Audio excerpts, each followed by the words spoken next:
Okay guys, हम chapter read out कर रहे थे basic features of the Indian constitution. इसके हमने जो थे 4 क्वेश्चन जो रीड आउट कर लिए थे। ठीक है, नेक्स्ट क्वेश्चन है हमारा, write down the influence of other constitution of on the constitution of India और why the constitution of India is called the bag of borrowing. हमारे कॉन्स्टिट्यूशन जो इंडिया के कॉन्स्टिट्यूशन में दूसरे देशों के संविधान का क्या असर है, क्या प्रभाव है, जहाँ कुछ स्कॉलर जो विद्वान हैं हमारे कॉन्स्टिट्यूशन को उधार का थैला क्यों बोल देते हैं।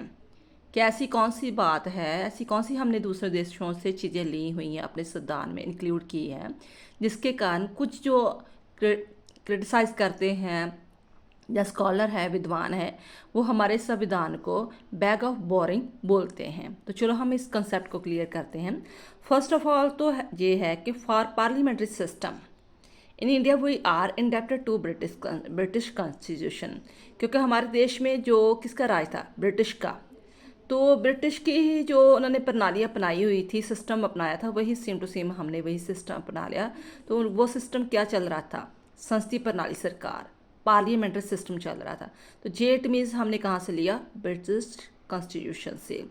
सेकंड, जो हम फंडामेंटल राइट्स की बात करते हैं, जो 6 फंडामेंटल राइट्स हैं, इक्वालिटी का, जस्टिस का, और जुडिशरी की जो बात करते हैं हम, सुप्रीम कोर्ट में जुडिशरी रिव्यू है ना, कि अगर कोई भी पार्लियामेंट कोई कानून बना देती है, अगर वो कॉन्स्टिट्यूशन के अकॉर्डिंग नहीं है, तो जुडिशरी जो है उसे रिजेक्ट कर सकती है।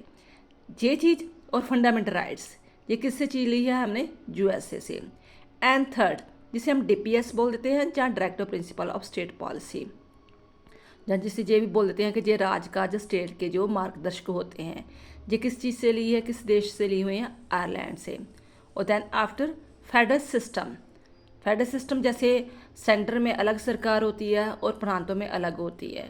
ठीक है, तो उनकी जो पावर्स है वो भी डिस्ट्रीब्यूट की हुई है। ठीक है ना, तो जो लिस्ट वगैरह तैयार की है कि कंकरेंट लिस्ट कौन सी होगी, स्टेट की कौन सी होगी, यूनियन लिस्ट कौन सी होगी, ये सारा फेडरल सिस्टम होता है। तो ये सिस्टम ने कहाँ से लिया, कैनेडियन कॉन्स्टिट्यूशन से।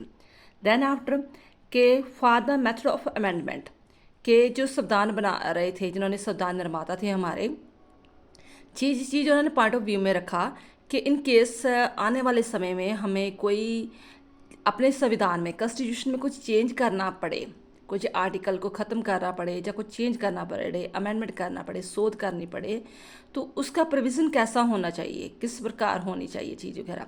तो ये सारे जो मेथड हमने साउथ अफ्रीका से लिया।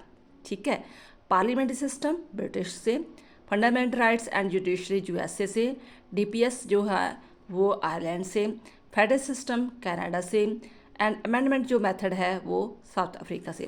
For this reason, it is because of this reason that many scholar call the Indian constitution A bag of boring. यही रीज़न है कि हमारे बहुत सारे स्कॉलर जो ये इसे कहते हैं कि हमारा जो कॉन्स्टिट्यूशन है वो बैग ऑफ बोरिंग है।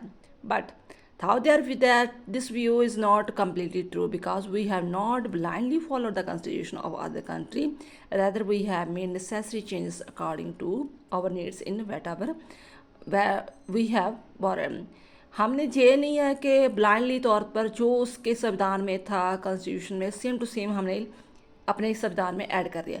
जो हमारे देश के अकॉर्डिंग, सिचुएशन के अकॉर्डिंग हमें चीज़ें चाहिए थी, या कुछ थोड़ा सा अमेंडमेंट करना था, चेंज करना, हमने उसके अकॉर्डिंग वो चीज़ें ली और उसके अकॉर्डिंग अमेंडमेंट किया। ये इस क्वेश्चन का आंसर था। आई होप आपको बेटर अंडरस्टैंड हुई होगा। थैंक्स बेटा।